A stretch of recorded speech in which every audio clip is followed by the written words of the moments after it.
Welcome to Fabulosity For You, and my name is Angie. If this is your first time visiting my channel, please click the subscribe button, then click the notification bell, so when I upload videos, you will be the first to know. Like this video and make a comment. This channel is about fashion, relationship advice, and lifestyle. And if this is not your first time visiting my channel, well, welcome back, my queens, and welcome to the kings out there. And welcome to all my new subscribers, and welcome to people that are here for the first time. If this is your first time here with me and you have not subscribed, please take the time and subscribe and hit that subscribe button. So today is Ratchet Wednesday. It's Ratchet Wednesday. And so today I will be doing the review of the 90-Day, The Single Life, Season 4, Episode 9, Tyray Shoots His Shot. So get your food of choice, go get your drink of choice, and come back and sit with your girl Angie. Text, email, call, send a message in a bottle, baby, and let everybody know that Angie is on the line. Okay, so we're going to get right into this. We're going to start off with Natalie. So Natalie's in her car, honey. She's with her mom, and they're in the car, and they're talking about how Natalie says that it's been real hard without Josh. She misses him terribly. She's jobless. She doesn't have any friends, and it's just her and her mom. And so it's been a rough time. But she said in order to have a better life, she knows that she has to move on from Josh. And so she said without Josh, she realizes that she really wants a baby. So she talks about in the confessional that she had always wanted a baby since she was 25. She said that when she was 28 years old and she was in her second marriage, that she did go through IVF. And she got pregnant, but a month and a half later, she had a miscarriage. And then later on, the marriage dissolved. So she said she really wants a baby. And her mom is like, listen, you need to quit talking about the past and start talking about the future and start talking about expanding this family. Mama really wants the baby.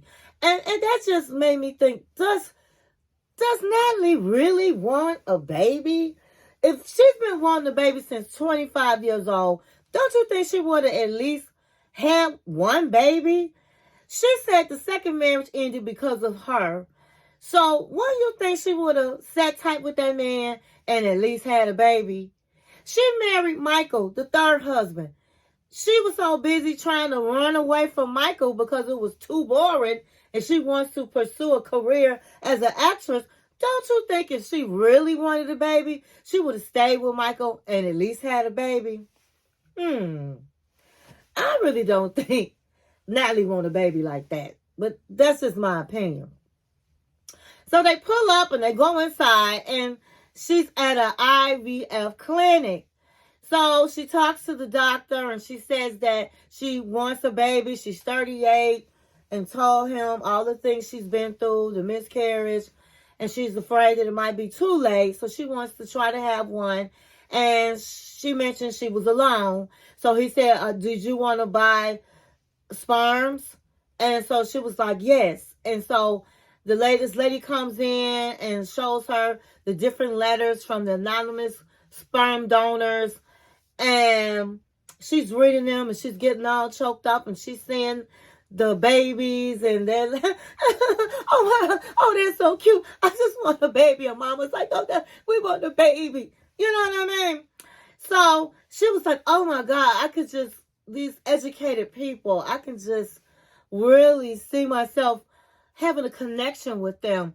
And so the lady was like, there will be no connections. You are buying the donor's sperm. And so this is totally anonymous. You will not have any contact with the donor. It'll be just you and your baby. So, honey, when when Natalie heard just me and the baby, she was like, oh, no, I can't do this. No. And she walks out and she tells her mother, listen, I need a husband and I need a baby for my father. I am not going to do this alone. And so the mother was happy. She was like, yes. She should do things as with a husband. The natural way. Not all this stuff. The natural way. Yes, the baby. And I'm looking like, you don't want no baby. Because if you wanted a baby, you would at least freeze your eggs. You can at least do that. So that if you don't find a husband, you'll still have your eggs. But anyway, they get home and the mother's happy. And she said, Michael, you need to talk with Michael. And so that's how it ended with them. They show next week's episode. And mother comes in and says, I invited Michael to see us. And she sees Michael and she said, maybe I can work this out with Michael. So I don't know what's going to happen, honey. Is she going to work things out with Michael? Will Michael even take her behind back? I don't know, but we just have to wait till next week. Okay, next we're going to talk about John. So John is like kind of moping around saying it's been 2 weeks since Megan left. And Megan been real shady. She has not really called him. She's been pulling away from him. He can feel it. And so he's on his way and he goes to the bowling alley to meet his brother Patrick and his wife. And so Patrick was like, so how did things go? And John already said he felt a certain way that they clowned him like that in front of his lady. So he was like, how do you think things went? Everything you told her, she got upset. And I'm going to tell you like this. Before you opened your mouth, me and her was good. So he was like, well, I'm trying to do you a favor so you don't get all feeling like you overwhelmed and you're sinking if you was to really go through this. He said, honey, I've been swimming since I was 4 years old. I'm good. And so he was like, well, you the one that said you didn't want a baby. He said, I didn't want, he said, you said, no, he said, you the one that said you didn't want children. And he said, no, I said I didn't want a baby. He said, same thing. It's all the same thing. He said, but guess what? I love her. And 9 out of 10, we're going to work it out. He said, oh, you're going to work it out? Yes, we're going to work it out. And he said, what about her? Do she want to work it out? He said, we're going to work it out because guess what? I'm probably going to end up moving down there. He was like, what sense does that make? Are you serious? And so the wife jumps in and she like, yeah, you only been with her 6 months. You only seen her a few times. That's crazy. He said, well, what about you guys? She said, you can't compare us to you. And so he said, well, guess what? I'm moving down there because I love her. I really love her. And so they was looking at each other crazy, Patrick and his wife. But my thing is, John is a grown man. Patrick and his wife need to mind their business. They got a small baby. They need to be worried about their baby and what's going on in their marriage. They're worried about John. Let John do John. I didn't like that. I didn't like them. I said last week, I didn't like them jumping in his business. I just don't like it because that's his business. And people can change their minds and all kinds of things. Honey, I was glad when he left Patrick and his wife. So he left them, he went home, he got on the phone, and he called his boo. He said, listen, I miss you. And she was like, oh, really? You know, she was real dry. He said, yeah. And she was like, I'm surprised. And he said, I know that you're upset. I know it was a lot when you came down here. And she said, well, you know what? It was a lot to consider. And so he said, let me stop you there. I love you, and I'm moving with you. I'm going to pack my things up, I'm going to put it in my car, and I'm going to be there because I don't like being without you. I want to be able to wake up with you every day. I want to tell you you're beautiful every day. No, the only way we can grow in our relationship is being together. So I'm moving down there, baby. And she was like so happy. She was like, really? Are you doing this? Is this official? He was like, this is official. And she was like, oh. She kind of cried a little bit. And he said, let me tell you something. I know what they said was a lie, but I'm going to prove them wrong. And I'm going to move down there as soon as possible. And so I was glad for John and Megan. I don't know if it's going to work out, but at least he's going to give it a try. And is going to try it out with Megan and her daughter, River. So, will they move? Will he go down there and move with her? And will it work out? I don't know. We'll have to wait till next episode. Next, we're going to talk about Miss Debbie. Okay, we're going to talk about Miss Debbie. So, Miss Debbie and her son Julian are riding in the car. They're on their way to meet Ruben the Cuban. And she says that she knows that her son is coming from love, but she needs her son and not no policeman. Okay? And so Ruben and Miss Debbie are dressed similar. He got loud colors on and she got loud colors on. And I don't know what the heck was around her neck, but the son was looking at Ruben like he was a nut. He was like, my mama always liked the guys that are weird. And this dude right here in all these colors, I tell you one thing, he looks very strange. And I'm saying to myself, honey, your mama's strange. You didn't know that? Your mama is strange. So, Ruben had a spray painting date for the mother. And the son put the police hat on. Do you guys have permission from the owner to spray paint? And the guy was like, yes, we do. And so he just said, hey, can I talk to you for a minute? This Julian talking with Ruben. He said, first of all, I want to know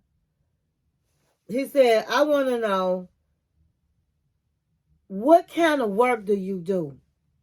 So Ruben was like, I had a lighting business.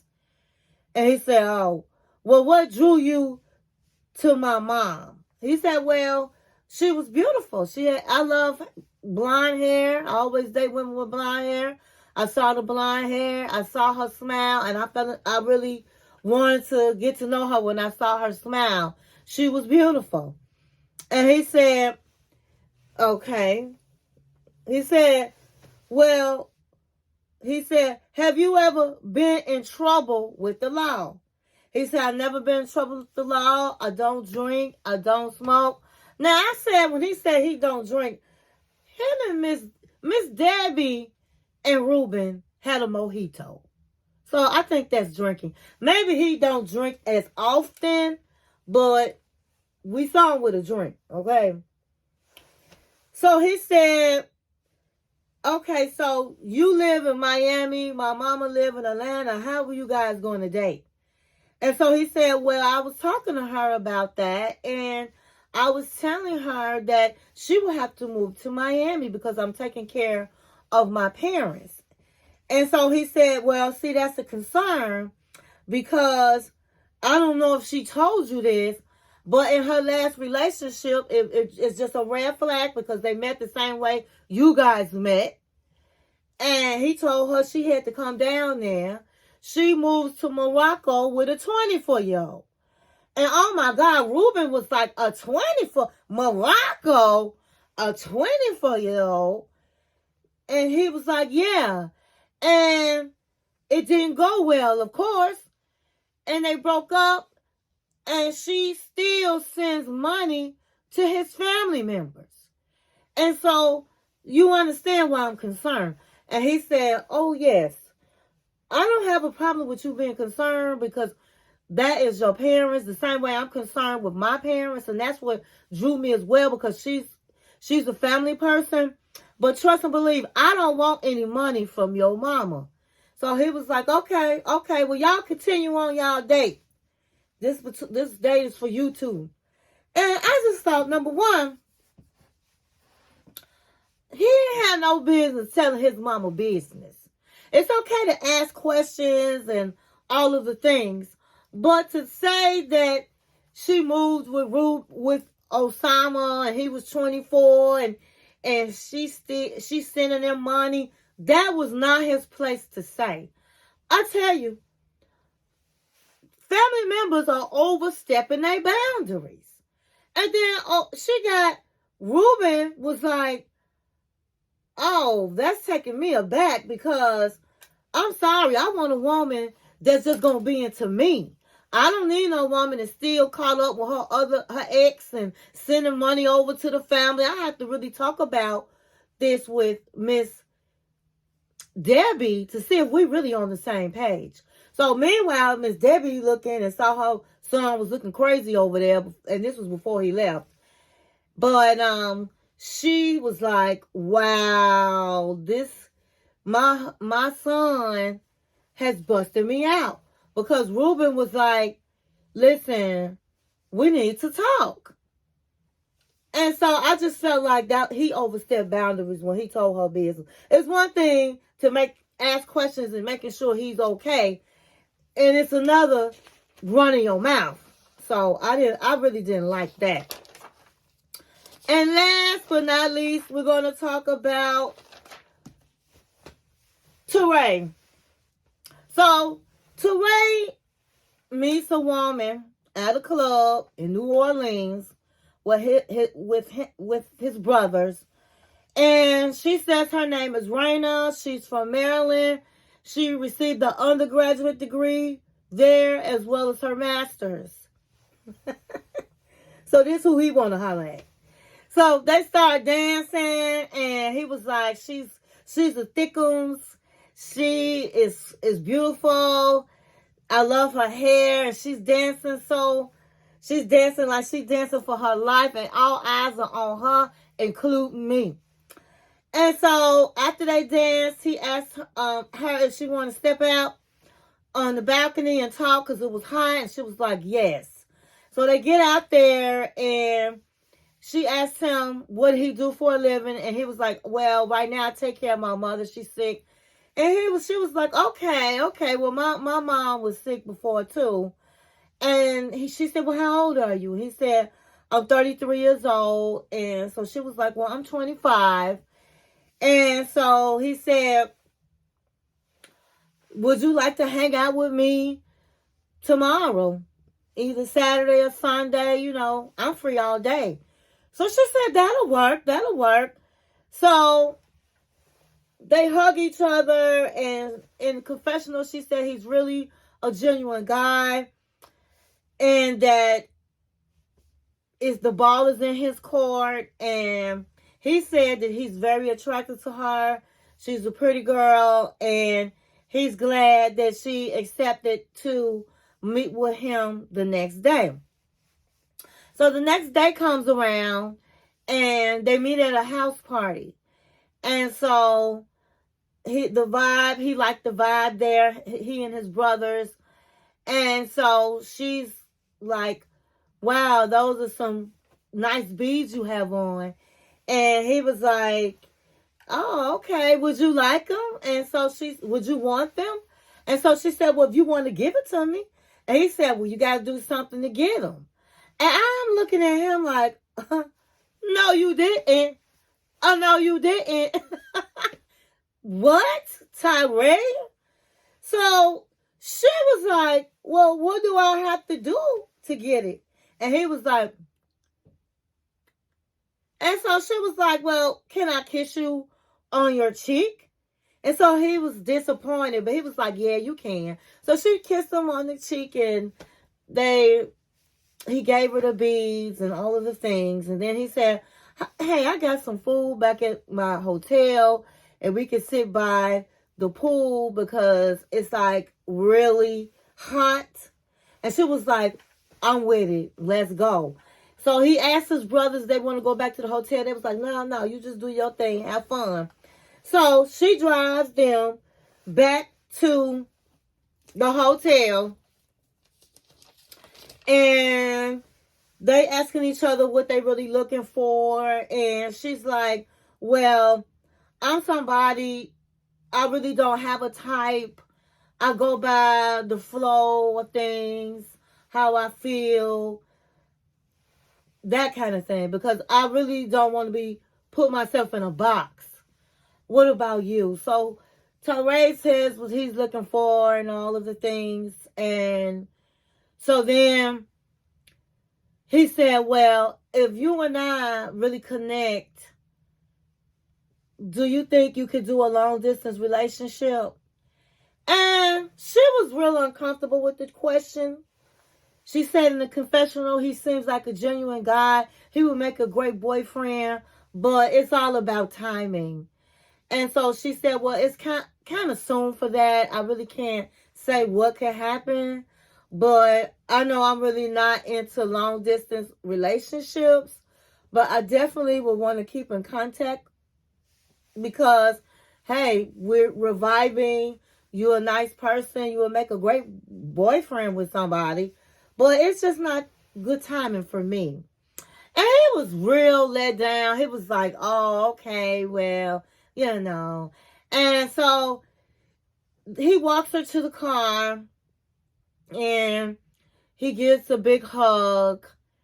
And he said he was really disappointed because he really wanted his first kiss. He just wants a first kiss. He wants to make that connection. He wants the fireworks. He said he really looking for love. He wants to be around love. He wants to fall in love. He wants all of that. Now, my thing is this.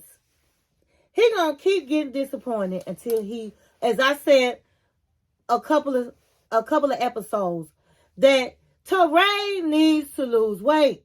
He needs to work on himself. He needs to work on his game. He needs to work on his confidence.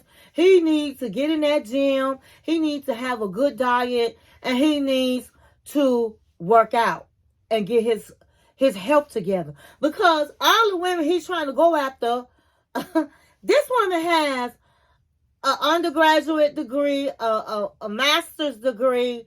Why would she want to deal with him? And she was cute.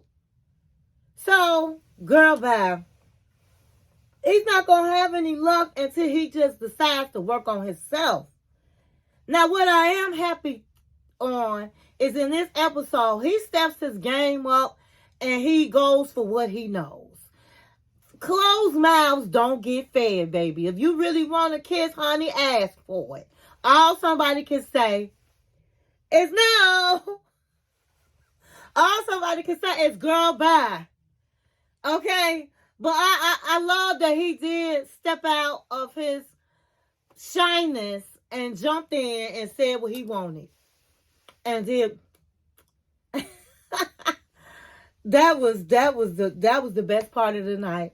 Is Tyray trying to step his game up, honey, and ask this woman for a kiss and act like he has some game.